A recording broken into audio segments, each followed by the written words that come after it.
What's going on, guys? Anthony coming at you here with another video. Hope everyone is doing well. Got a little stack here of cards of pickups. I mentioned in my last video that I did have some stuff that I wanted to share. And a little bit of ramble, kind of talking about some stuff. This is actually my third time making this video because I ramble on for too long. So I'm going to keep it short and sweet. Just trying to figure out where I stand with my collection. I actually had a nice long conversation with Michael, this film not yet rated. Wanted to talk to, he was one of the guys I really wanted to talk to about it, just because him and I, we can shake hands on a lot of different aspects of our collections. We tend to like the same style of cards, come from the same products, and me being a big player super collector as well as him, he was the longtime Clay Matthews collector on here. Still collects him, but not to the extent of what he used to, and that's where I'm trying to figure out where I stand, because I could not tell you the last time I've added a Marco Royce card to my collection, because I start to feel like it was a chore rather than a hobby. I was buying cards, even if I didn't like it, just because of the fact that I didn't have it. And I've been that soccer guy that's been collecting before soccer was cool. So back when it was super cheap, and then the hobby exploded and soccer got hit more than anything value-wise. And just going over, I have boxes of Marco Royce cards, and I could probably put a hefty down payment on a house, let alone get different stuff. If I were to start selling Marco Royce cards, I definitely would make a PC showcase first to kind of commemorate what I did, what I put together. And there would definitely be cards that I would keep. I definitely wouldn't sell everything. One of the first cards that I think of is the 2014 Prism World Cup green cracked ice number /25. That was the very first card of Marco Royce that I added to my collection. I think that card I would have to keep, even though it probably has about $1,000 value right now. Just look up 2014 Prism World Cup numbered cards. It's insane. And I paid maybe $40 for that card. But I just think that a lot of that quote unquote low end, or what I paid low end for, I could add some really nice stuff to my collection. And doing these small player products that I've done for each of my favorite teams has brought me the most enjoyment to the hobby that I've had in a long time. And we'll be going to that shortly. The one team that I hadn't started a player project yet for was my New York Yankees. So, and the player I've decided with is not going to be cheap. So, and you can probably already figure out where that's going. So yeah, to be able to add some of that, I've already started selling off a lot of my trade bait boxes and just odds and ends stuff, and amassed already quite a bit of money. I actually built a brand new PC about 3 weeks ago with literally just with money. This PC was not cheap. Completely custom build and all new peripherals, just from selling stuff off, and on top of this stack of cards. So, like I said, if I were to do a PC sell-off, I would definitely do a showcase beforehand. I've never done a Marco Royce PC showcase just because of how much stuff I have.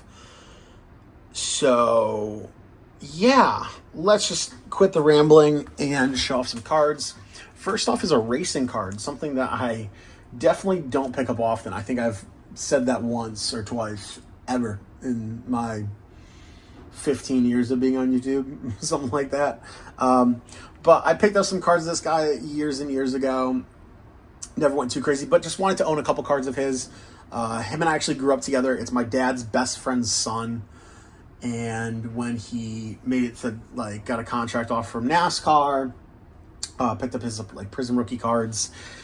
I saw a reel on Instagram a couple months ago. I saw this product that came out, and I'll give Panini some credit here because beautiful product, on-card autographs, quote-unquote race used. That was one of my biggest stigmas about with Panini right now, is the fact that they say some stuff is game used. You don't know what player that's. It could be, you could be buying a Tom Brady game used jersey that all it says is this guaranteed material. This is guaranteed game used material from Panini America. Doesn't I can't talk, guarantee who it's from. And that's why I've been such a big hockey fiend lately, because back of the card with Upper Deck tells you it's game used, tells you it's game used by that player, and it tells you it's game used in an official NHL regular season game. You could be buying a Tom Brady card that was game used by Bucky McBuckster in a preseason game that never made it even onto the practice squad. So that's just my little ramble here. But anyways, beautiful on-card autograph. Beautiful. I think this is a patch. This is a patch. They also have sheet metal race used. This is really beautiful. Very nice. Ryan Preece. It's numbered out of 25. He hasn't been doing too great, so his stuff is really cheap. And I think I paid like $20 for this. So that is awesome. Awesome. And then moving right along into the Rob Gronkowski player project for my Patriots collection. Got this card. This is from 2011 5-star. It's the 5-star base, numbered out of 129. One of my goals for Rob Gronkowski is get every single year, which is only 3 years of the 5-star base, similar to how I'm doing the exquisite base with Paul Pierce. And then since there's only 3 years of 5-star, we might get it again next year. We'll see. We'll see if we get it, and then we'll see if we get 5-star base. So there hasn't been 5-star base in a long time. I'm also going to do the immaculate base, but stick to Patriots uniform only. So no collegiate and no Tampa Bay Bucks. And then the last card for the Rob Gronkowski pickups. This was one of the first cards on my personal checklist of cards that I wanted.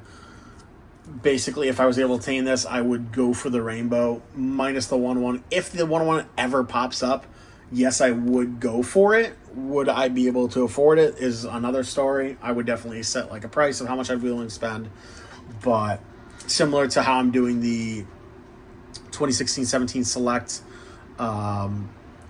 Pierce Rainbow. If the 1/1 ever pops up, yes, I would go for it, but I wouldn't kill myself over it. So, 2018 Panini Contenders Optic, the gold, number out of 10 in a PSA 9. Super happy to add that.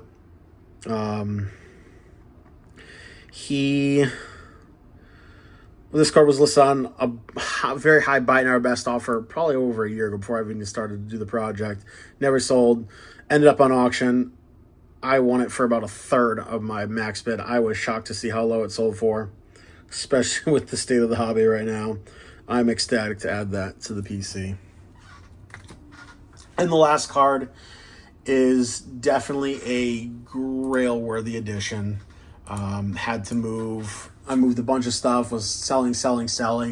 And this card's been on my watch list on eBay for, I would have to say, between 2 and 3 years. But it was at a buy it now price, just astronomically high. Like nowhere near how much it would sell for. And I just put it on my watch list, never thought about it, thinking one day he would lower the price. Over the summer, I had a good amount of money. I decided to send the seller a message, and I never heard back. Fast forward to a few weeks ago. Seller got back to me and was basically completely honest. He knew that the price he had it listed at was way too high. He just really wasn't sure if he wanted to let go of the card. He kind of listed it at that price. Because he was like, if it does sell, well, I can't say no to that price, kind of thing. And we ended up going back and forth for a while. And he basically we start talking about prices, and he's like, yeah, man, I can clearly tell you want this card. And we worked out a price that was awesome for the both of us. Honestly, right around where I wanted to spend when I first sent him the message. And funny enough, after not seeing another copy of this card pop up, a week after I bought it from another one pops up on eBay. And it ends up selling for more than I paid for this card. So, either way, I'm ecstatic to add it to the collection. It is going to be the centerpiece of my next player project that I'm now officially starting. Granted, I do have one autograph already in my collection, but this was the number one card of this player that I wanted. Back from 2021, Topps 5-star. Numbered 1 of 10, the patch autograph of the captain, Mr. Derek Jeter. That card is insane. My personal opinion, to this date, the nicest version of the jumbo patch autographs they've ever made for 5-star. The nicest design, super clean. That looks like 5-star to me. Some of the 5-star they release just doesn't look like 5-star to me. Numbered 1 of 10, on card, game used. That is freaking awesome. Love it. I could look at this card all day. So yeah, the the Derek Jeter project is that's going to be the most expensive of my player projects. I already have a Upper Deck Artifacts autograph in my collection. Cards that I'll be looking for of his. Definitely I think there's only 2 years of 5-star where he has base cards, so I'm looking for his 5-star base cards. An autograph from each of, going to be one from each of my favorite products. Starting to kind of get a list. He has signed a lot over the past few years after not signing for many years. Definitely want a SP Authentic Rookie card. I used to own one. They have gotten a little crazy when it comes to PSA 9 or higher. The difference between a PSA 8 and a PSA 9 is a PSA 8 will sell for around like the $300 to $400 range, and a PSA 9 will sell between $4,000 and $5,000. So I think I will be more than happy with a PSA 8. And yeah, still going to try to put together that list of cards I'm looking for. So yeah, guys, I rambled a little bit. Hope you enjoyed the little bit of pickups. I am super excited to see what I pick up coming soon. I think my main focus, though, right now is picking up a couple nice Drake Mays before the price gets even more insane. Still kicking myself for not picking some stuff up before the start of the season. But yeah, guys, that's everything. Thanks for watching, and until next time, deuces.